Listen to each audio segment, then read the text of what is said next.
সম্মানিত দর্শক শ্রোতা, পরম সৃষ্টিকর্তা যিনি অসীম দয়ালু, শুরু করছি তার নাম। আজকের বিষয় হচ্ছে বাংলাদেশের স্বাধীনতা 1971 কে কারা ধারণ করছে, কারা ব্যবহার করছে, কারা লুটপাট করছে, কারা ধ্বংস করছে, না কারা কেউ চিন্তা করছে কিনা। আজকে খুবই ভারাক্রান্ত মন নিয়ে আপনাদের সাথে শেয়ার করার জন্য এই ভিডিও বার্তায় আসলাম। শহীদ বুদ্ধিজীবী দিবস 14ই ডিসেম্বর। আমরা বলতেছি বাংলাদেশে বাক স্বাধীনতা আছে, বাংলাদেশে স্বাধীন চেতনা আছে, বাংলাদেশে মত প্রকাশের স্বাধীনতা আছে, কিন্তু বাস্তবে দেখছি এক বিন্দু নেই। যেমন বাংলাদেশের মানুষ শহীদ বুদ্ধিজীবী দিবস, 7ই মার্চের ঐতিহাসিক ভাষণ, 1971-এর চেতনা, এখানে 90% থেকে 92% জনগণের সে ধারণ করে। সেই ধারণকৃত জনগণকে আজকে স্বাধীনতার স্মৃতিসৌধে যাওয়া নিষেধ, আজকে বঙ্গবন্ধুর বেদিতে ফুল দেওয়া নিষেধ, বঙ্গবন্ধুর বাড়িতে যাওয়া নিষেধ, বঙ্গবন্ধুর মাজারে যাওয়া নিষেধ। এই নিষেধটাই কি বৈষম্য বিরোধী আন্দোলন, বৈষম্যতা দূরের কাজ এবং স্বাধীনতা, বাক স্বাধীনতার পক্ষে নাকি বিপক্ষে, সেটাই মানুষ জানতে চায়। এই 92% জনগণকে আমরা বিএনপি যারা করি, তারা জিয়াউর রহমানের আমলে 1971-কে কিছুটা ধারণ করলো, সেই ধারণকে আমরা বেগম খালেদা জিয়া রক্ষা করার চেষ্টা করেছে। অপরদিকে তিনি আবার সেটাকে শেষ করেছে স্বাধীনতার বিরোধী শক্তি জামাতকে ব্যবহার করে। যাই হোক, তারা এই স্বাধীনতার চেতনাটাকে ধারণ করছে শুধু জনগণের ভোট পাওয়ার জন্য, অন্য আর কোনো স্বার্থই তাদের বিগত সালে দেখি নেই। যাই হোক, বিএনপির বর্তমান সময়ে এই ডক্টর মোহাম্মদ ইউনূস তিনি যে পদক্ষেপ, রিসেট বাটন পুশ, নতুন স্বাধীন বাংলাদেশ, গত 3-4 দিন আগেও তিনি বলেছেন 24 সালে আমরা নতুন স্বাধীন দেশ পেয়েছি, এটাকে নতুনভাবে সাজাবে। সেই কথা এবং রিসেট বাটন পুশ, 1971-এর চেতনা যারা, তারা কিন্তু এটাকে চায় না। বিএনপি মাঝে মাঝে মুক্তিযোদ্ধার চেতনার কথা বলে, 1971-এর কথা বলে, 1971-এর স্বাধীনতার কথা বলে। এই বলার কারণটা আমি একটা জরিপ করে দেখলাম। আমি যদি 1971-এর চেতনাকে বিশ্বাস করি, তাহলে আমি কেন জয় বাংলাকে নিষিদ্ধ করার পক্ষে ছিলাম? আমি যদি 1971 সালের স্বাধীনতাকে বিশ্বাস করি বা ভালোবাসি, তাহলে আমি কেন 7ই মার্চের ভাষণ, 4ঠা নভেম্বর সংবিধান দিবস বাতিলের বিপক্ষে ছিলাম না?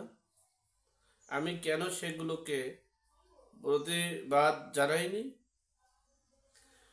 যে দেশের বঙ্গবন্ধুর মাজার, একজন মাজার, আমি মারা গেলে আমার কবর জিয়ারত করবে, আমাকে ফুল দেবে বা আমার জন্য মানে দুরূদ শরীফ পাঠ করবে, আমার কবর জিয়ারত করবে, সেটা করতে দেওয়া হওয়ার না দেওয়ার মানে হচ্ছে কি স্বাধীনতা?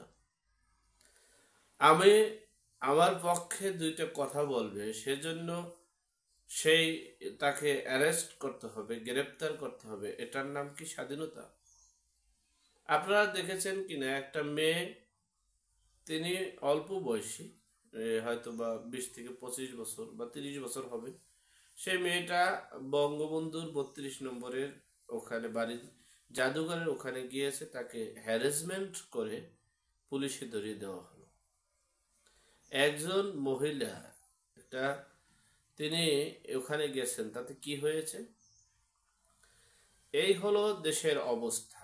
আমি বিএনপিকে বলবো, আপনারা পিছনে অনেক কিছু করেছেন যেটা মানুষ গত 15 বছরে ভুলে গিয়েছিল।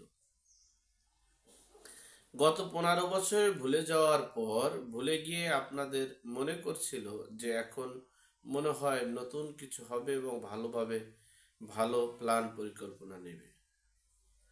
আপনারা গত 15 বছরে এই স্বাধীনতার চেতনাটাকে খালি ব্যবহার করেছেন, কিন্তু ধারণ করেননি।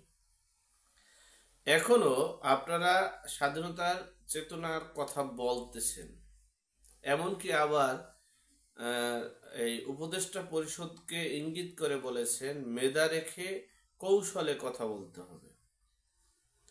আসলেই সত্য কথা, কারণ হচ্ছে অন্তর্বর্তীকালীন সরকার আর এই সমন্বয়কারীরা তারা কৌশলী নয়, তারা জামাতের মতো কৌশল করতে পারবে না, কারণ তারা রাজনীতি পলিটিক্যাল ম্যান নয়, তারা জনগণের ভাষাটা অত বুঝে না, কিন্তু তারা কাজ করবে, কাজ করে সফল হবে সেটা বুঝে।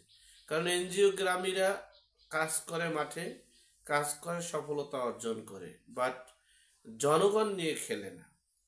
যাই হোক, আপনারা বিএনপি এবং জামাত, আপনারা যে কোনো রাজনৈতিক দলের সাথে সম্পৃক্ত থেকেও আপনারা আপনাদের স্বার্থ হাসিল করতে পারবেন, কিন্তু উপদেষ্টা পরিষদ এবং সমন্বয়কারীরা পারবে না।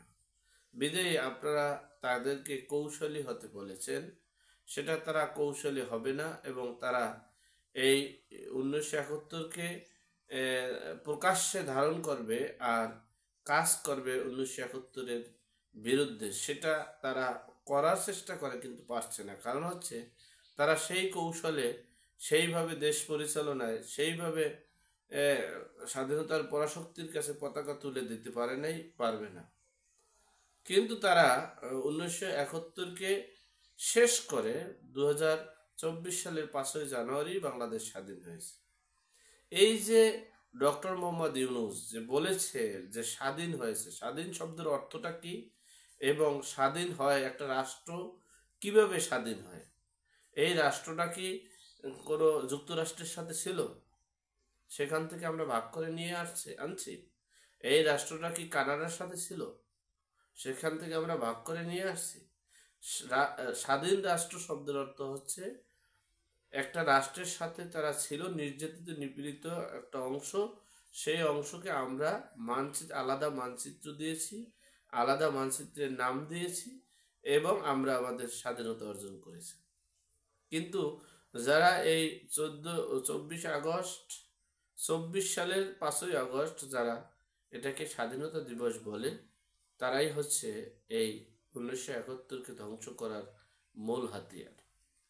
যাই হোক, আমি বিএনপির নীতি নির্ধারকদেরকে বলবো, আপনারা পূর্বের মতো যদি কৌশলী হয়ে কাজ করার চেষ্টা করেন, তাতে কোনো লাভ হবে না। কারণ বাঙালি এখন বুঝে গেছে, বাঙালি এখন বুঝতে শিখেছে।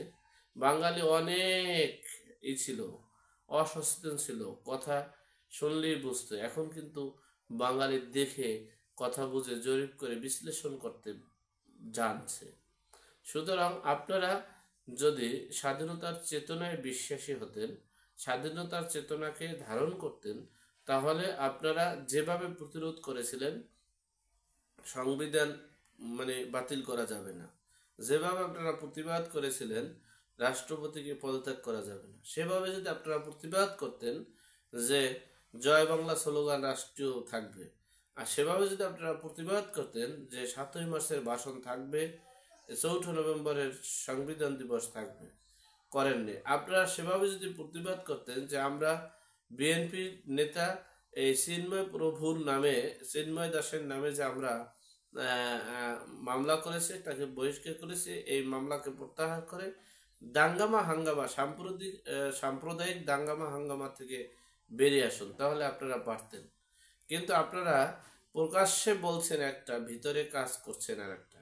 এই ভিতরে কাজ করছেন আর একটা, প্রকাশ্যে বলেছেন আর একটা, বিদেই আমাদের কর্ম, আমাদের কাজের উপরে নির্ভর করেই এই আওয়ামী লীগ প্রতিষ্ঠিত হতে যাচ্ছে। আমরা কিন্তু বারবার বলেছি আওয়ামী লীগের পরিবর্তন চেয়েছি। পরিবর্তন শব্দের অর্থ কি বোঝানো যায়? যে নতুন শাসক আসবে। কিন্তু আপনারা আপনাদের কর্ম, আপনাদের দক্ষতা, আপনাদের দেশ পরিচালনায় ব্যর্থ হয়ে, আপনাদের কর্ম ব্যর্থতার কারণে আবারও আওয়ামী লীগ ক্ষমতায় আসলো। তাহলে কি আমরা সেই আমরা পরিবর্তন কি পেলাম? পেলাম না। যাই হোক, আপনাদেরকে উদ্দেশ্য করে বলছি, আগে 1971-কে রক্ষা করুন, দেশকে রক্ষা করুন, এরপরে দেশে ফসল আসবে ইনশাআল্লাহ।